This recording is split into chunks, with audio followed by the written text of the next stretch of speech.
Hello student, तो इस video में हम देखेंगे क्लास 11th फिजिक्स का अध्याय 4 समतल में गति का 9वां भाग देखेंगे। और इस वीडियो में हम जानेंगे किसी समतल में एक समान त्वरण से गति। तो शुरू करने से पहले यदि वीडियो पसंद आया हो तो चैनल को लाइक और बेल आइकन को और कमेंट करके। हेलो स्टूडेंट, तो चलिए आज हम लोग समतल में गति यानी मोशन इन अ प्लेन में पार्ट 9 करेंगे हम लोग, राइट। तो जैसा कि हमारा पिछले वीडियो लेक्चर में हमने बताया था कि किसी समतल में गति कैसे करती है वस्तु, और उसके बारे में बहुत ही बढ़िया से अच्छी तरह से डिस्कस किए थे हमने। और वहाँ पर स्थिति सदिश और विस्थापन सदिश को पुनः हमने अगेन समझा था, राइट। तो आज के इस पार्ट में यानी पार्ट 9 में हम लोग देखेंगे कि किसी समतल में जब वस्तु का एक समान त्वरण से गतिशील हो, यानी कि किसी समतल में वस्तु में जब एक समान त्वरण उत्पन्न हो रहा है तो वह वस्तु किस प्रकार गति करता है। तो इसमें हम लोग जानेंगे कि वस्तु का स्थिति सदिश क्या होगा, ठीक, और फिर हम लोग जानेंगे वेग क्या होगा। और उससे पहले मैं बता दूं कि किसी समतल में एक समान त्वरण से गति का हम लोग 2 पार्टों में विभाजित करेंगे, ठीक। और पहला जो पार्ट होगा हमारा, जो कि इस प्रकार है, आप ए नंबर में देख सकते हैं कि एक समान वेग से एक समतल में गति। जब कोई वस्तु एक समान वेग से, यानी कि वो एक समान वेग से किसी समतल में गति करेगा, तब उसका स्थिति सदिश का व्यंजक क्या होगा, राइट। और दूसरा जो कंडीशन होगा हमारा, यहाँ पे देख सकते हैं कि एक समान त्वरण से समतल में गति, यानी कि जब वह वस्तु एक समान त्वरण उसमें उत्पन्न हो तो वो समतल में जब गति करेगा तो उससे हम लोग क्या करेंगे, स्थिति सदिश का व्यंजक और वेग, यानी कि दोनों का हम लोग व्यंजक देखेंगे यहाँ पर। और ये जो है टॉपिक बहुत ही मोस्ट इम्पोर्टेंट है, राइट। और हम कहते हैं कि जेईई मेंस वगैरह ये सब में भी बहुत मोस्ट इम्पोर्टेंट हो जाता है। और ये टॉपिक जो है न्यूमेरिकल की दृष्टि से, अगर आप न्यूमेरिकल बनाना चाहेंगे तो उसके दृष्टि से भी बहुत मोस्ट इम्पोर्टेंट हो जाता है। और आगे हम लोग टॉपिक पढ़ेंगे प्रक्षेप्य गति, इसी के बाद जो है हमारा, राइट। तो प्रक्षेप्य गति में भी ये टॉपिक बहुत ही इम्पोर्टेंट रहेगा। अगर आप यहाँ पर इसको समझ ले रहे हैं तो वहाँ पर समझने में बहुत ही आसानी होगा। सो चलिए सबसे पहले हम लोग फर्स्ट टाइम स्टार्ट करते हैं। तो यहाँ पे देख सकते हैं हमने ए नंबर में ले लिया, राइट, कि यहाँ पे पहले हेडिंग हमारा डाला हुआ था कि किसी समतल में एक समान त्वरण से जब वस्तु गति करता है, ठीक। तो उसमें हमारा 2 कंडीशन रहेगा। पहला कंडीशन रहेगा कि एक समान वेग से एक समतल में, समतल आप जानते हैं ना, समतल जैसे हम लोग दीवार को भी समतल कह सकते हैं, है ना। तो एक समान वेग से एक समतल में गति, यानी motion in a plane with uniform velocity. तो सबसे पहले कि वस्तु जब है, जब एक कोई समतल में एक समान वेग से जब गति करता हो तो उसका स्थिति सदिश क्या होगा, यानी कि अंतिम स्थिति उसका क्या होगा। तो आइए सबसे पहले हम लोग यहाँ पर इसका डेरिवेशन करते हैं। तो थोड़ा सा आपको इसमें लिखना पड़ेगा कि नहीं क्या क्या कैसे कैसे इस डेरिवेशन में आपने क्या माना है, क्या लेट किया है, ये सारा चीज़ आपको लिखना पड़ेगा यहाँ पर। तो यहाँ पे देखिए कि माना कोई वस्तु जो है एक्स वाई समतल में एक समान वेग से, यानी एक समान वेग वेक्टर भी से गति कर रहा है। यानी कि कोई वस्तु है जो कि मान लीजिए कि ये एक्स वाई तल है, ये वाला जो है डायरेक्शन इधर का ये एक्स तल है और ये वाई तल है, राइट। और इसमें कोई वस्तु गति कर रहा है, और कैसा वेग से, तो एक समान वेग से, है ना। यानी कि उसके वेग में कोई भी परिवर्तन नहीं हो रहा है, यानी 2 मीटर पर सेकंड के वेग से चल रहा है तो 2 मीटर पर सेकंड के ही वेग से हमेशा चल रहा है, राइट। और यहाँ पे देखिए कि तब हम लोग मानेंगे, यहाँ पर तब हमने मान लिया यहाँ पर कि माना, पुनः माना t बराबर 0, यानी कि जब समय 0 था, लगभग शून्य ही था, तब वस्तु की स्थिति सदिश वेक्टर r0 था। यानी कि वस्तु जब हम कह दें कि जब t बराबर, ये मान लीजिए कि ये हमारा कोई पथ है, राइट, ये पथ है हमारा। तो जब t बराबर अभी 0 ही हो रहा था, यानी t का मान शून्य ही था अभी, तब वस्तु यहाँ पर स्थित था। मान लीजिए वस्तु ये है, यहाँ पे स्थित था वस्तु, और उस वक्त इसका स्थिति सदिश जो था वेक्टर r0 था, राइट। अच्छा, और ये किस वेग से चल रहा था? तो वेक्टर v वेग से और एक समान वेग से। अब t बराबर t लिया गया, यानी समय अब t हो गया, यानी कि t बराबर t ले लेते हैं अब, राइट। और t बराबर t पर वस्तु यहाँ पे पहुँच गया, किस वेग से? तो एक समान वेग v से। तो यहाँ पर पहुँचने के बाद इसका जो स्थिति सदिश था वो वेक्टर r हो गया हमारा, ठीक। तो मैं पूछ रहा हूँ कि तो इसका अंतिम जो स्थिति सदिश है वेक्टर r, उसका व्यंजक बताइए, है ना। तो आइए इसको हम लोग करते हैं। तो हम सबसे पहले इसे रिलेट करेंगे। तो मैं पूछना चाहता हूँ आपसे कि इसमें वस्तु का विस्थापन क्या होगा? तो आप बोलेंगे कि सर इसमें विस्थापन से क्या लेना देना है? तो हमें वेक्टर r को निकालना है और वेक्टर r को ऐसा रिलेट करना है कि वेक्टर r आ जाए उसमें। तो आप जानते हैं कि विस्थापन बराबर क्या होता है? तो विस्थापन बराबर होता है अंतिम स्थिति और माइनस प्रारंभिक स्थिति, है ना। तो अंतिम स्थिति क्या है? वेक्टर r, और प्रारंभिक स्थिति क्या है हमारा? तो वेक्टर r0। तो इन दोनों का अंतर क्या कहलाता है हमारा? तो इन दोनों का अंतर विस्थापन कहलाता है। चलिए, ये तो विस्थापन हो गया।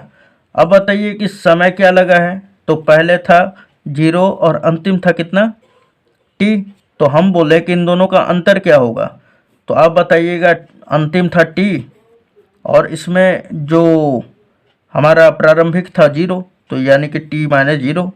और आप देखिए तो विस्थापन बटा में समय अंतराल ये बराबर होता है वेग के, राइट। यानी कि हम जान गए ये कि वस्तु का जो वेग है वो किसके बराबर होगा? तो vector r minus vector r0 बटा में t माइनस 0।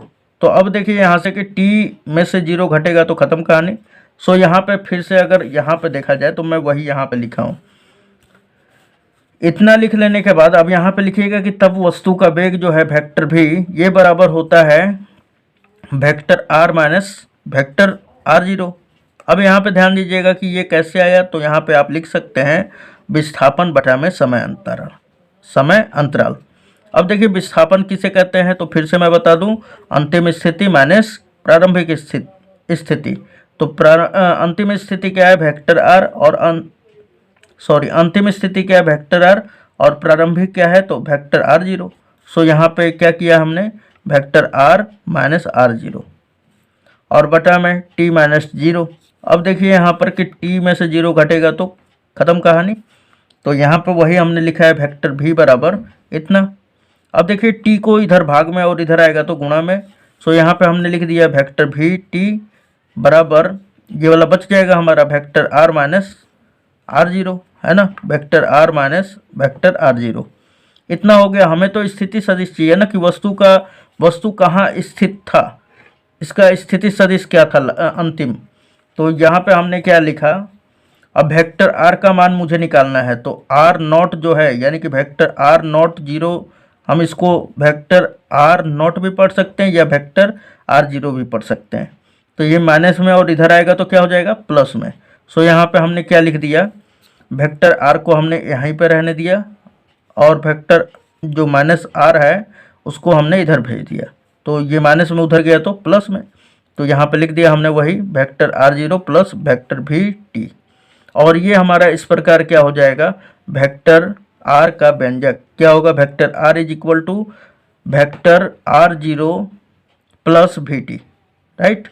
तो इस प्रकार यानी कि जब वस्तु का वेग समान होगा, यानी कि वेग जो है एक समान होगा, तब वस्तु का स्थिति सदिश का व्यंजक ये होगा।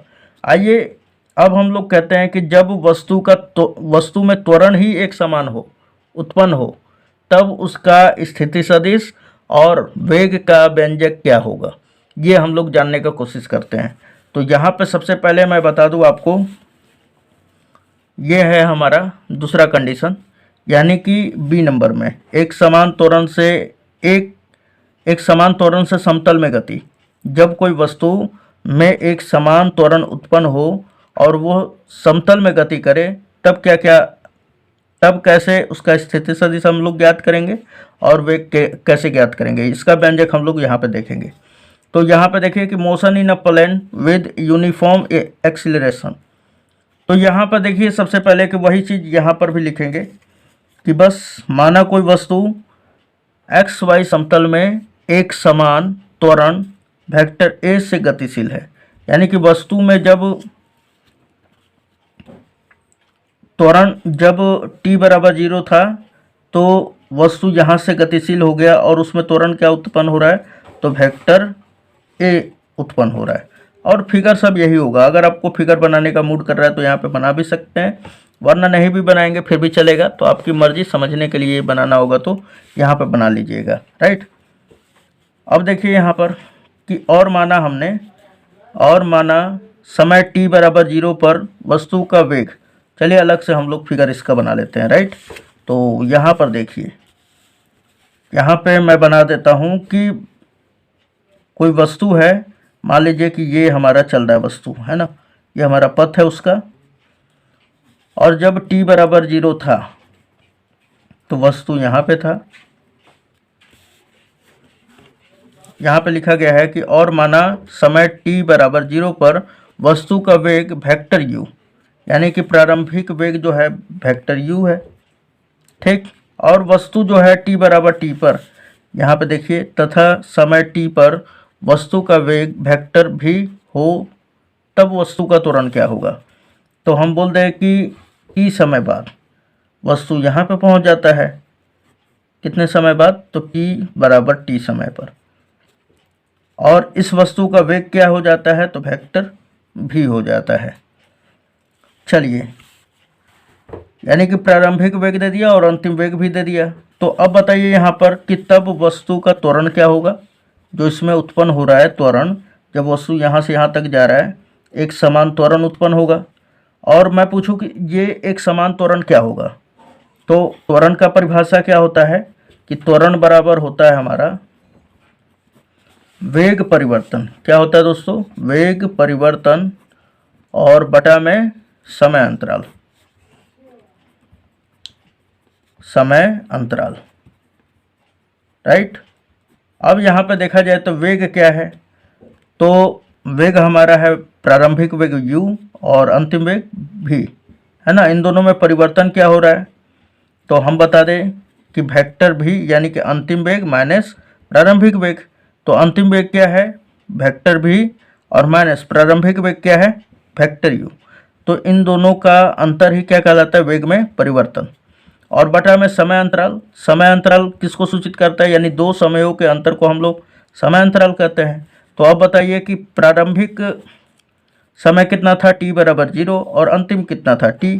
तो हम बता दें आपको कि इसका समय अंतराल क्या होगा, t माइनस 0। सो यहाँ पे हमने लिख दिया वेक्टर a बराबर vector v minus vector u बटा में t माइनस 0, राइट। अब देखिए यहाँ पर,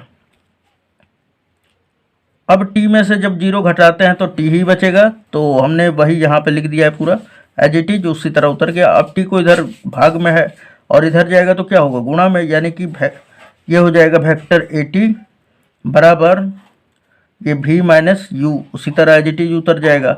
अब मुझे v का चाहिए, यानी कि अंतिम वेग का व्यंजक चाहिए यहाँ पर। तो ये माइनस में इधर गया तो प्लस में, यानी वेक्टर v बराबर u प्लस at हो जाएगा। और आप यहाँ पर देखें तो दोस्तों ये गति का प्रथम समीकरण है ना। तो आप ये फिगर जो है यहाँ पर भी बना सकते हैं, आपका मर्जी कर रहा होगा, ठीक है, समझने के लिए। तो आप अपने नोट्स पे ज़रूर बनाइएगा दोस्तों, ठीक है। तो अब देखिए यहाँ पर कि हमने प्राप्त तो कर लिया वेक्टर v बराबर vector u plus at, right. अब हम ये पूछना चाहते हैं कि ये तो कोई समतल में, यानी एक्स वाई समतल में गति कर रहा था वस्तु, है ना।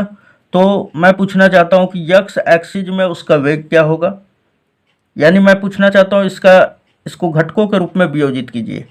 तो आइए इसको घटकों के रूप में भी वियोजित कर लेते हैं। अब यहाँ पे हमने लिख दिया कि अब वेक्टर v को x y अक्षों के घटकों के रूप में वियोजित या लिखने पर, है ना। तो इसको जब हम लोग x अक्ष में पहले लिखेंगे तो हमारा क्या था, तो व्यंजक था हमारा, यहाँ पे मैं लिख दे रहा हूँ कि v बराबर u प्लस ए टी, यही था ना। तो अब यहाँ पर ध्यान दीजिएगा, जब हम लोग यक्स एक्सिस में लिखेंगे तो सिंपली यहाँ पे क्या लिख देंगे, वी एक्स, यहाँ पर U Y sorry U X और यहाँ पर ए एक्स। सो यहाँ पे लिख दिया हमने वी एक्स बराबर you x plus A x T, right. तो ये हमारा यक्स एक्सिस में हमारा ये घटक हो गया, घटकों के रूप में लिख दिया हमने वेक्टर भी को। अब वाई अक्ष के रूप में घटकों के रूप में लिखना चाहते हैं तो क्या हो जाएगा, vector v y v y बराबर u y plus a y t. तो उम्मीद है ये सब समझ में आ रहा होगा आप लोगों को। चलिए अब आगे देखते हैं कि मान लीजिए कि अब हमें स्थिति सदिश ज्ञात करना है।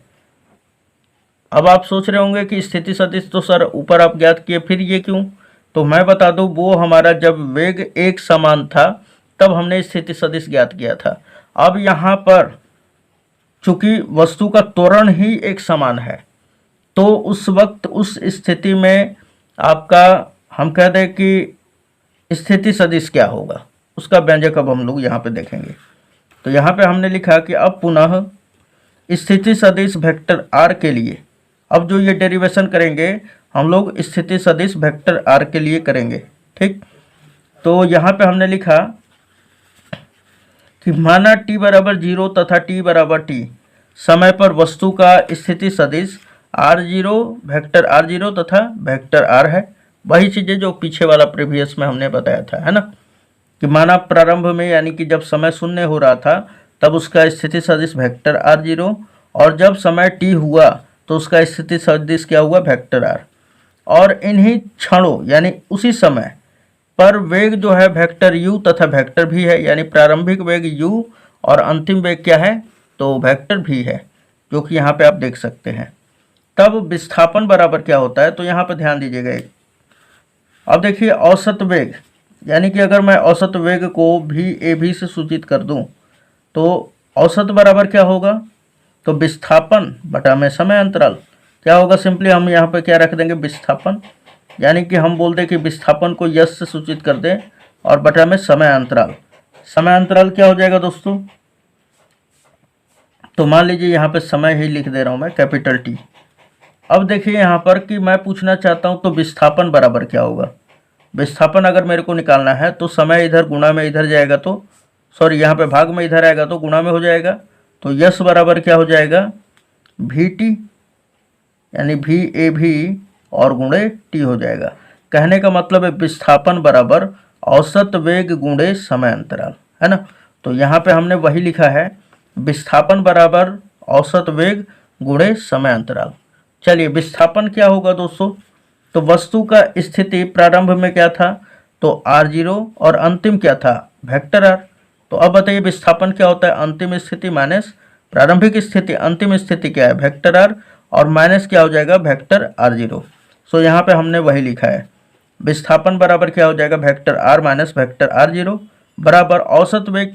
औसत वेग कैसे ज्ञात करते हैं, तो कुल वेगों का योग बटा में कुल वेगों की संख्या। तो अब बताइए प्रारंभिक वेग क्या था u, अंतिम वेग भी, तो इन दोनों का हम लोग योग करेंगे, बटा में कितने वेग है 2, तो बटा में 2 कर देंगे, गुणे, यहाँ पे गुणा है तो हमने गुणा दिया। फिर समय अंतराल कह रहा है, प्रारंभिक समय क्या है, तो 0 था, अंतिम कितना था, तो t था।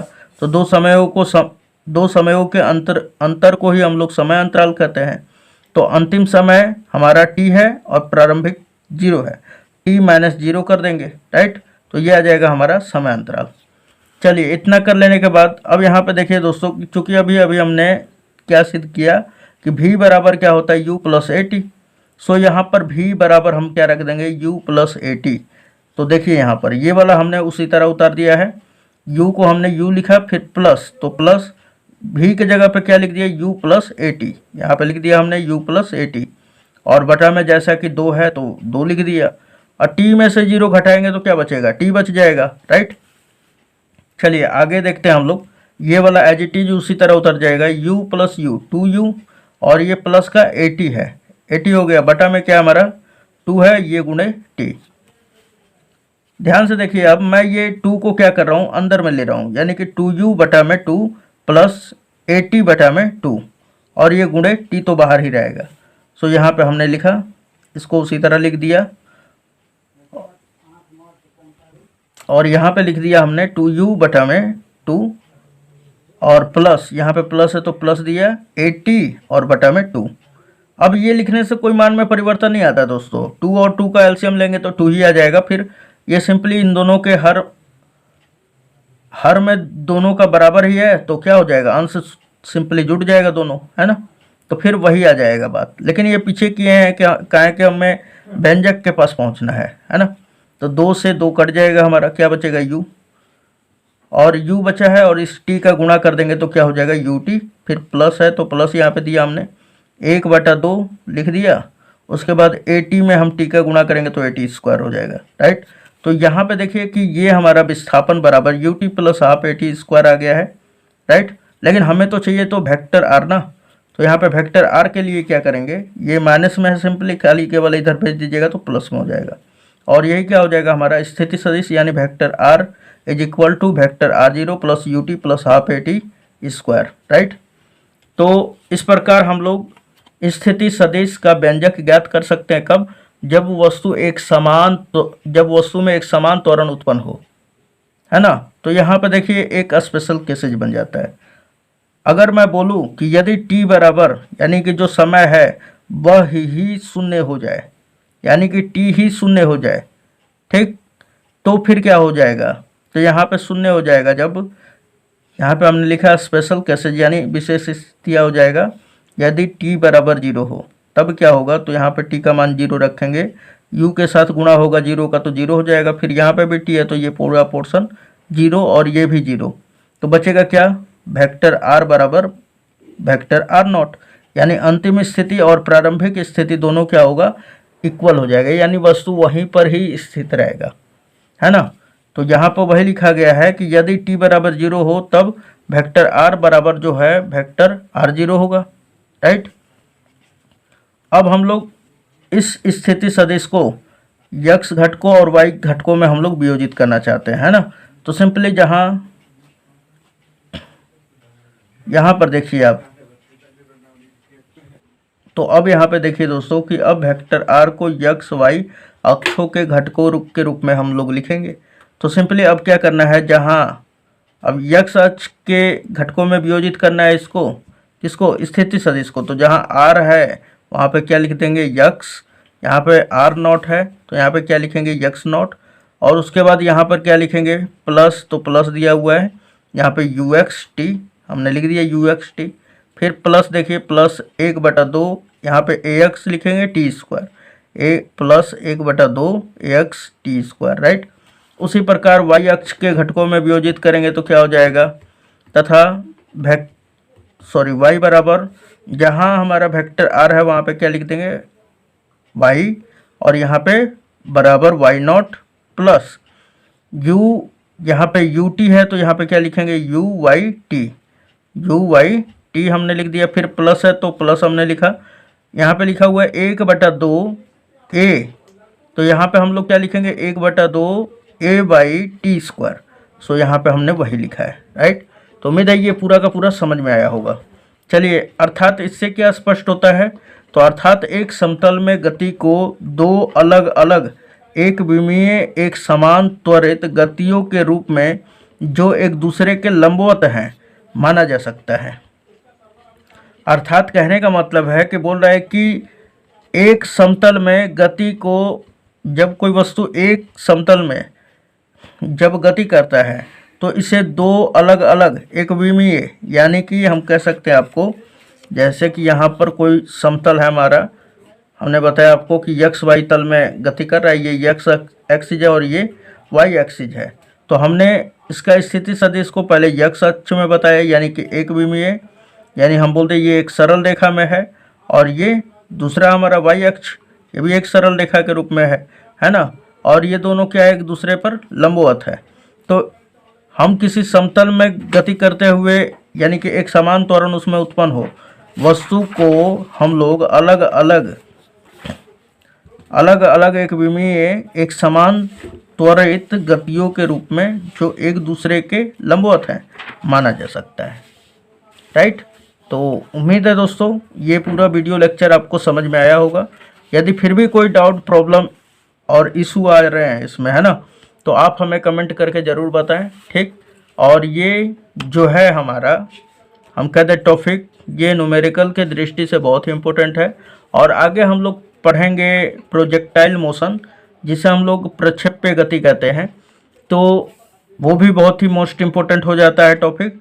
तो उसमें ये जो हमने अभी बेसिक इसमें जो बताया है, ये चीज़ वहाँ पर यूज होगा। तो चलिए, नेक्स्ट वीडियो के लिए आप चैनल को सब्सक्राइब जरूर कर लीजिए और बेल आइकन को हिट कर दीजिएगा, ताकि जो आने वाला जो वीडियो होगा उसका नोटिफिकेशन तुरंत आपको मिल जाएगा, है ना। तो चलिए, मिलते हैं नेक्स्ट वीडियो में। धन्यवाद, आपका बढ़िया दिन गुजरे और इसका नोट्स बनाते रहिएगा, राइट। और मैं वीडियो डालना बंद नहीं करूँगा, पूरा का पूरा एकदम एंड कराऊँगा क्लास 11th का, फिर उसके बाद 12th भी कुछ ही दिन में स्टार्ट करने वाला हूँ।